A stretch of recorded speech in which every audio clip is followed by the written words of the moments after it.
morning, everybody, and welcome back to the channel. So last night the old lady wanted to go shopping, and she wanted to go to Hobby Lobby. I said, well, that's fine. If we go to Hobby Lobby, though, I want to go to Harbor Freight. Well, I like to walk around Harbor Freight every now and then, see what they got new, see what they got on sale. Well, it just so happens last night that they had these nice little air compressors on sale. This thing was like $70. It's 1/3 horse, 110 max PSI at 0.6 CFMs, which I thought, you know what? I want to buy that and incorporate it somewhere on my tool truck just for airing up tires and stuff and maybe blowing the occasional cab out or air filter or something like that. Not actually run power tools or air tools, I'm sorry, because all of our tools are now cordless. So I really don't need air for those. So I also grabbed me a test light, because when you run Gleaner combines, it's a good thing to have a good test light with you at all times. So grabbed an extra one for the truck. Got a nice air blower while I was there at Harbor Freight. Got some couplings. Another nice air blower set. Nice test lead set I also grabbed while I was there. And I got some air hose and a couple air chucks for airing tires up. So now what I want to do is I want to figure out where I'm going to mount this on my truck. A good place for it. So let's get started and see where we can put it. Okay, so let's get this unboxed. I got to keep watching because a friend of mine's on his way with a A430 Gleaner corn head that I bought off of him for parts. So I thought it'd be a good idea. I've got these two A630s now on the M3 and the L2 on tracks. So I thought it'd be a good idea to have a parts head on hand, because it's getting tough to find the Gleaner parts for the older heads. So now I have spare parts on hand if I need a row divider or something like that. So got a good deal on it. So he's bringing it down out of Michigan because he's going to an auction anyways today. So he said, I'll just bring it down to you. So anyways, here's our air compressor. Nice little air compressor. It's not very heavy. Pretty lightweight. So it'll be easy to mount. So got our power switch here. Air coupling there already on it. So now we just got to find a place to put it. I'm thinking about putting it up under the truck out of the way. It stays pretty dry up under there, especially in the back. So I'm going to take it and play with it in some different spots and see how it works. So I just thought about something, and I should mention it. You're probably wondering how I'm going to power this little air compressor, because it does plug in. My plan is to run it off of my Hobart welder generator for its power. It's got a 3-gallon tank, so it's got a little bit of reserve. So if you got like a small tire or something you want to air up, you won't have to start the generator. But if you're going to air up a pretty good sized tire, you're going to have to start the generator. But that's no big deal. Just choke it, pull it, starts right up. So it should work really good. I don't see any problems.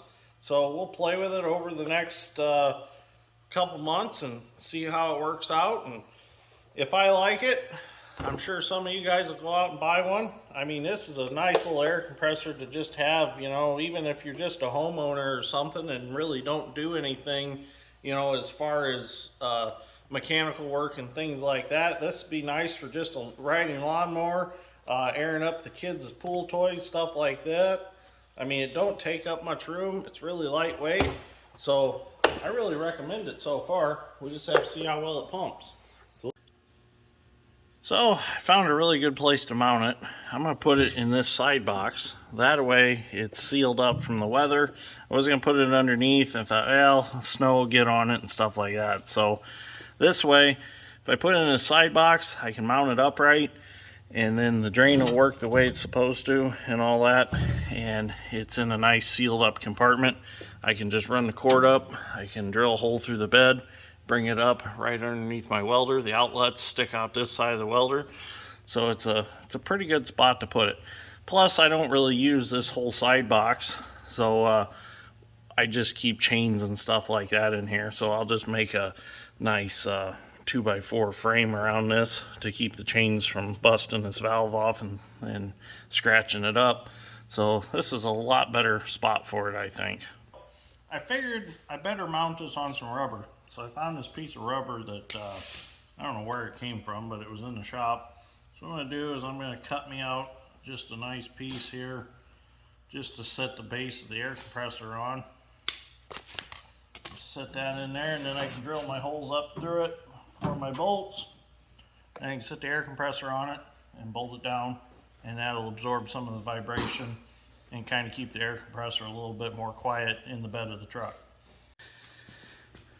Well, I got the compressor bolted in there. Everything looks good there, and I come down to the wiring. And I'm like, what am I gonna do? Because this plug was awfully big. I didn't want to drill a hole through the deck of my flatbed in the cargo area of the flatbed that large to get that plug through. So I got to thinking, I'm like, you know what? I'll go find another cord. I'm sure I got one laying around. Sure enough, I did. I'm just gonna make a small hole through the deck and poke it down through into this box, put a plug in on the end of it, and plug it into the factory plug-in on the air compressor. Well, I'm like, I still don't want it through the deck, because what if I want to slide something in here? I don't want to shear the cord off or anything sticking up through. So what I done was I drilled a hole in my side box here, run the cord through the side box and into the weatherproof box on the side of my welder, plugged it in, closed the lid. And then I come in and I drilled a hole in the corner in the back down through the flatbed next to one of the mounting bolts, and then brought it into the side box underneath. So that way, it's up out of harm's way. When I unplug it, pull the welder out, I can actually poke it in the box if I want to, and just the plug will be sticking out. I'm gonna go to the hardware store and get a nice grommet to pop on here just to seal this up a little bit better, because it's still a little open, but I don't think anything's really gonna get in there, and I store the truck inside anyway, so the only rain is when we're going down the road if it's raining. This truck really needs to go down the road when it's raining. It's kind of a mess right now. It needs washed really good. So anyways, I'm gonna go find me a plug-in to wire on the end of there, and then we can start the welder up and see if the air compressor runs, which it should. I don't see why it won't. I got it all wired up. I had to run a TSC, and I had to grab a female plug-in in to put on the end of this cord. So basically, I essentially made just an extension cord. So anyways, this runs up to the welder, and I had it all plugged in, works well with the welder. I mean, runs it just fine, no problems there. So instead of running my welder in the shop, I plugged it into the shop itself with an extension cord just to show you how it works. So I've got an 8-foot long hose on it now, which will be perfect for just, you know, airing up a tire if you can get up close to it, or just blowing out an air filter or something. I figured, you know, we'll utilize this 8-footer and just kind of roll it up and stick it in the side box and just leave it with the compressor all the time. I also, when I was at TSC, I grabbed a roll of 50-foot hose. So I've got the option of I can hook this 50-footer to this 8-footer, and then I'll have 58-foot of hose. Or I can unplug this and plug this directly in, it don't matter. So anyways, it works real well. There'll be plenty of air there for airing up tires and stuff. As far as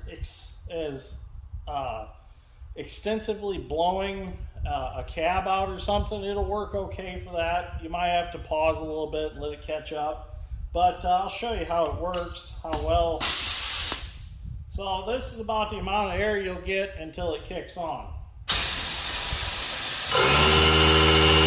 And then it kicks on.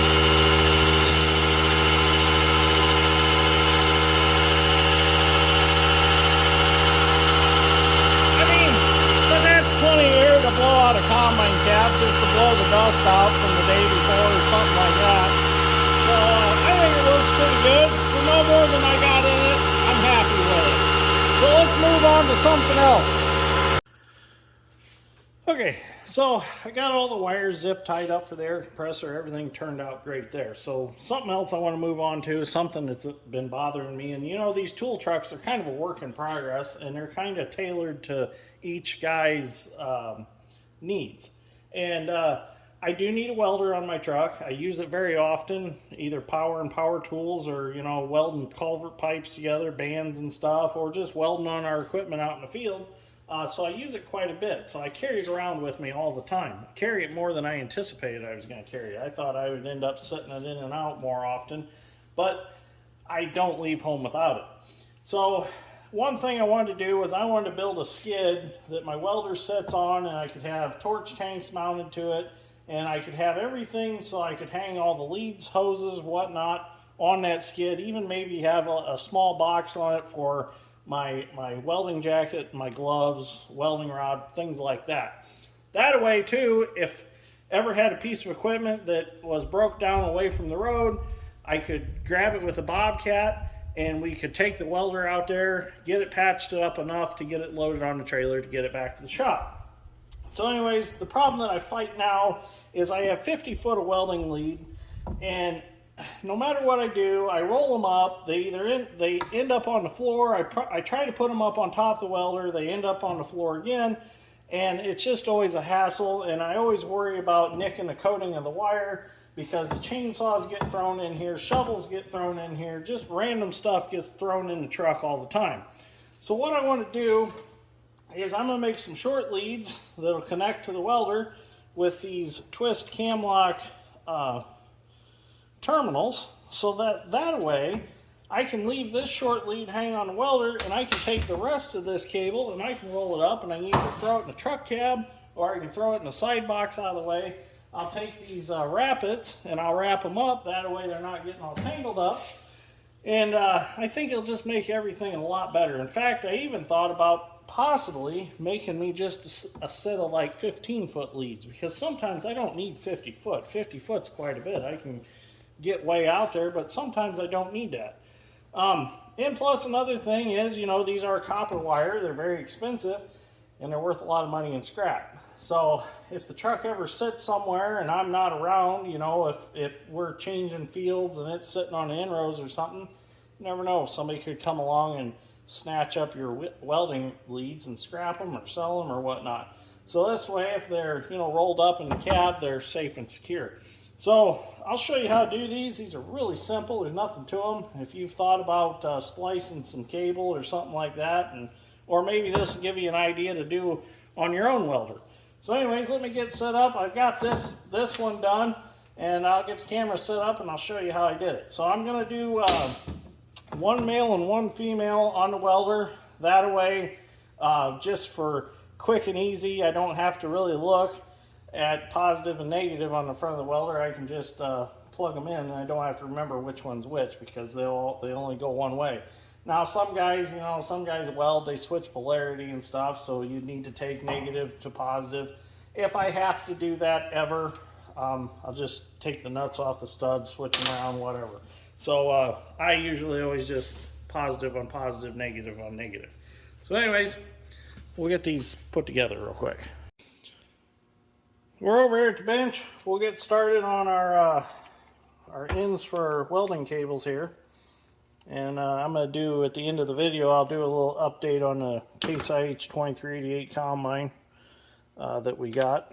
Some exciting stuff going on there. I apologize, I haven't been getting any videos on it. We've been doing it a little bit each night, working on it. Okay, so pull that out of there. And this one, I need to make the short cable, which is this cable. I need to put this end on it. So I want this one. Take the screw out of that, just like I did the other one.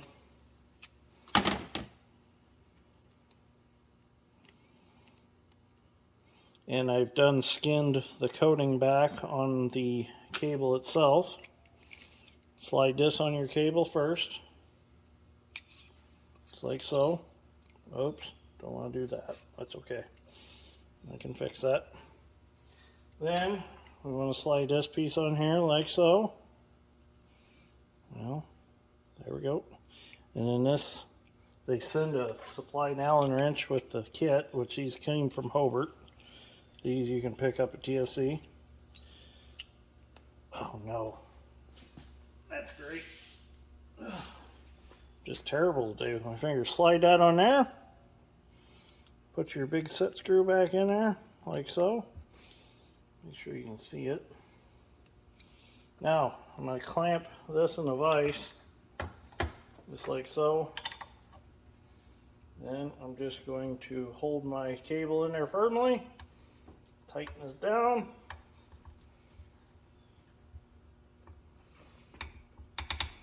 There we go. Slide this back over and put our screw back in. Nothing to it.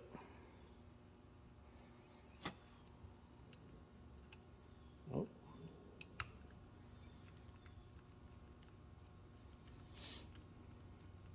So if anybody that's watching this has watched the videos on when I brought the new mystery combine home, I had said that the steering column was loose in it and the steering wheel kind of rocked back and forth.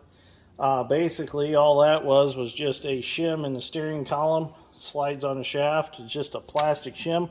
Kind of reminds me of them little cups you get with coffee creamer in them. That shim looked just like that with the bottom cut out. Slides over the shaft, put the steering wheel back on, tighten it back up. So just kind of something I had never imagined to see in the steering column of a combine. Just kind of a pissy deal. But I guess it works, or it did work. So the steering column's all fixed. We just got to, ooh, I cut too many wires off. Oh, that's all right. Yeah, it'll be fine. So we got an 8-row case corn head for it also. I'll show you that here in a second. We are going to run an 8-row head on it, which is going to be interesting because we plant with 12, so hopefully Dad planted good and straight. I almost forgot I want to put this on first. There we go. As long as Dad planted straight, we'll be good. So exciting things coming for this fall. So stay tuned. Get to see the 2388 in action and all the gleaners. So now I got a parts gleaner head that my buddy Ryan dropped off this morning. That'll be great because now I have spare parts here on the farm. I don't have to go looking for them. So if I need a gathering chain or a gathering chain sprocket or something like that, just run back to the shop, go out behind the shop, and I've got one. So go ahead and put our screw back in. And our welding leads are ready to go. So I can bolt them back on the welder, put them back on the studs, put the nuts back in, roll the cables up, throw them in the side box or behind the seat. We're good to go. Okay, so let's do an update on the combine real quick. So a little bit of a combine update on the 2388. We did get a 1083 corn head for it. This head has header control for up and down for the head level while it's on the ground, so it'll automatically raise and lower if it senses that it needs to. It's got 3 of these sensors right here, and it's a full poly head. Our other heads are 1063s, and they're only 6 rows, and only our outer row dividers are poly. This head is poly all the way through. It was rebuilt 900 acres ago, had a full total rebuild on it. It's got the hydraulic stripper plates, so you can change the stripper plate width from the cab, so that's going to be really nice. It's got a few scars here and there, but for the most part, it's a really nice head. So the combine's pretty much fully serviced and ready to go, other than we need to change the front crankshaft seal yet, and the front cover gasket, that's ready to go. So anyways, just a little quick update. I got to finish picking some tools up, and then I'm done for the day. So this turned out really nice. Air compressor looks good in there. I put all my soft stuff around it so it doesn't scratch it up. So anyways, thank you for watching. I greatly appreciate it. I'll see you all in the next one.